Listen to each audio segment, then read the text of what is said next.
Hello YouTubers, how are we today? Well, you can see since the last video I definitely have been busy, very busy.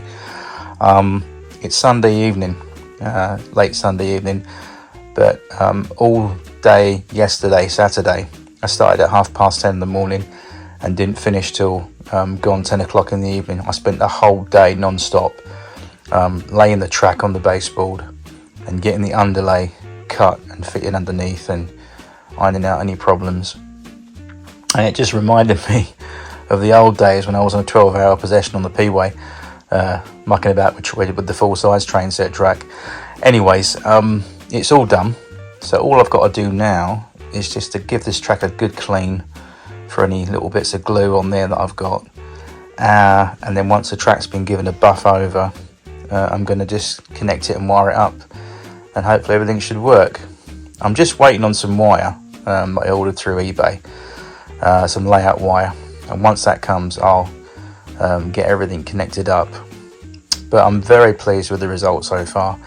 The layout is temporarily on my bed at the moment, but normally it goes on its baseboard legs, which you can see over here, and I've re-strengthened those. I've put in some strengthening battens on either side there, some little corner support battens, which makes the whole thing a lot stronger. Did those the other day on both ends, so I've got a pair of good strong baseball legs which I've tested out. They work lovely. But as you can see, it's really turned out quite well, and it's followed the track plan that I originally wanted. The track plan is, for reference out there, it's Hornby's 2E. That's E for elephant. It's out there on Google. Just Google up Hornby track plan 2E, the 6x4 baseboard, and it's on there. But I'm really pleased with the underlay as well. I'll show you that in a minute actually. But how I did mine was I always, like yourselves, watch videos on YouTube for our community, and within the modelling community I found a great video by, shout out to Norfolk Boy, very helpful video, how to lay underlay. And basically anybody interested in laying underlay for a model railway, especially on curve track, watch his video because it's really helpful, and it helped me out with a lot of first time experience with using CORK underlay. Anyway, let's take it down to the ground level as it was, and we'll have a look. So yeah, I'm very pleased with that result. Doesn't look too bad. You can see the pencil marks there, which basically have just roughly gone round the end of the track when I had it just laying dry on the baseboard when it wasn't pinned, just putting it on there to assemble everything correctly. But yeah,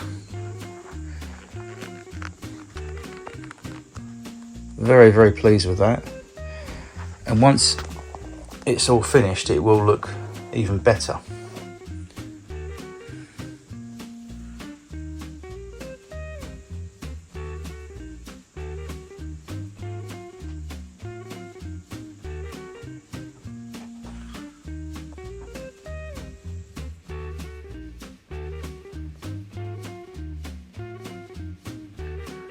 So I've got the layout temporarily resting on the bed at the moment, temporarily, just to show you this video.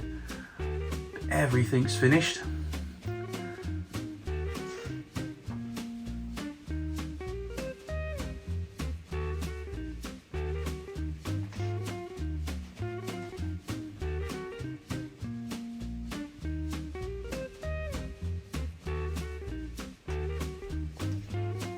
So yeah, there we go. Like I said, I've just got to clean the track now and give it a quick test, and then permanently wire it up. Plans are, what we're going to do, the idea is, on the left hand side, the shot in the middle of the baseboard there, you've got 4 long sidings. I was thinking about having those as the main traction depot, and then to the right where you've got those 2 smaller sidings, the one on the far right is possibly where a goods shed's going to go, and then on that curved section we're going to have a little foot crossing that goes across there for the vehicles to access the goods depot. And then possibly On the left hand side in there, in the shot, I'll just zoom in a bit more. That left hand siding, we might have a little platform there, a little station hall, which will be a terminus station, and then obviously the main siding's next door. Probably going to utilise those as all my loco storage in there. If we wanted to, we could have all those platforms as a terminus, but then we want storage for the locos. But anyway, that will be a terminal station on the right of the sidings there, those two smaller ones there. We're going to do something with the terminal station there, I think. The idea is we'll put one in there as a terminus station, then he comes out via the diamonds onto the main line, or he can do a mainline shunt and go across the crossover onto track 2 and go around, or he can follow the main line on track 1, and he's got the option of going via the passing loop on the out track, or points can be set to the inner track, which is still track 1. It's basically a passing loop, which makes the whole thing look a lot bigger than what it actually is. And though it's a 6x4 board, it's still a reasonably decent layout, I think, and it's a decent size. My last layout was 9 foot by 5. It was a big old layout, but that was nothing compared to people on the channel here that have got 30 foot plus layouts and stuff. But as I mentioned, or may have not mentioned these days, people's houses are different. I mean, I live in a flat now.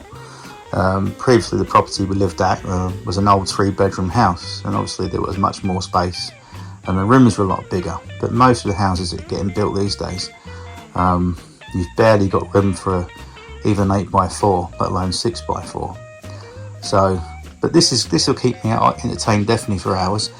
And the great thing about it is it's starting over again, and there's loads and loads and loads and loads to do on this layout once it's up and running. So one of the next projects I'm going to do, once we've got all the power section wired up and we've got everything running technically, I'm going to airbrush all the track and weather it first. Once that's done, then I'm going to lay my ballast and get that on there, so we have a nice contrast between weathered track and the ballast. And the great thing about it is with the underlay, it gives that nice already to the eye, that nice raised profile. So obviously you've got your cess 4 foot, 6 foot, 4 foot cess, so like a real railway, it gives that profile of the track.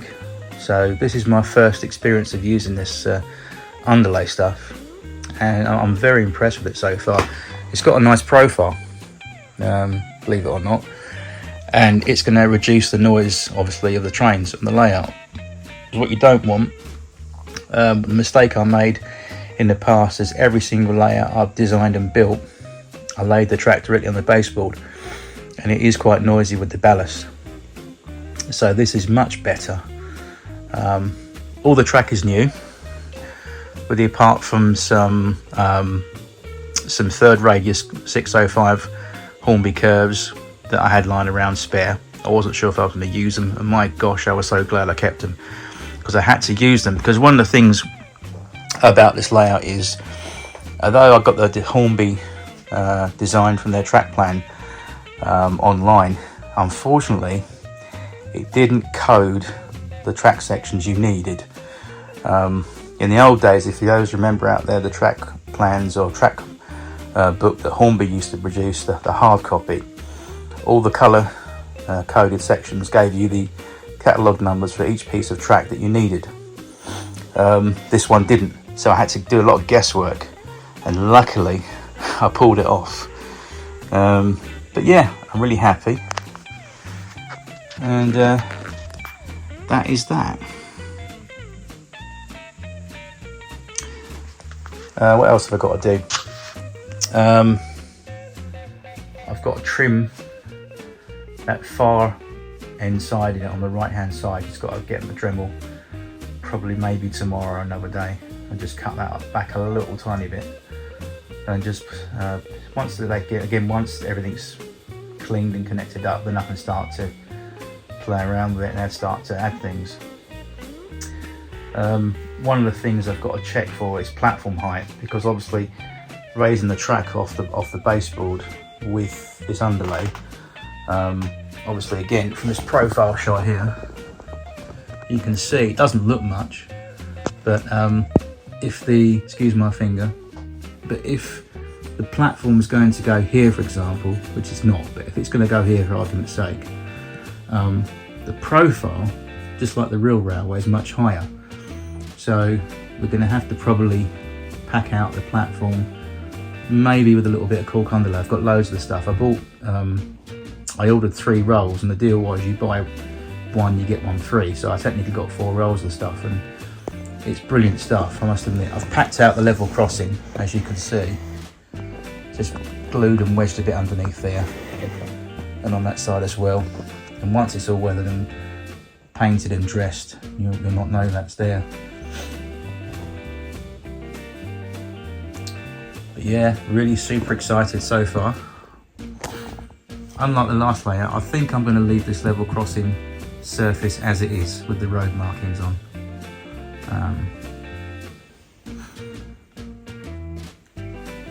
So there we go. Very excited, very happy. And that's it for this update. So stay tuned for the next video, and hopefully when you see the next video we'll have something running. And I haven't forgot about the loco that I ordered before Christmas from eBay. It came yesterday, so we're going to have a look at that in the next video. And I've got some vintage Hornby items to show you as well in the next video, so stay tuned. Thanks for all the support. Don't forget to give the channel a thumbs up and like and subscribe, and I'll see you all soon. Okay, take care, happy modelling, and God bless. Bye bye.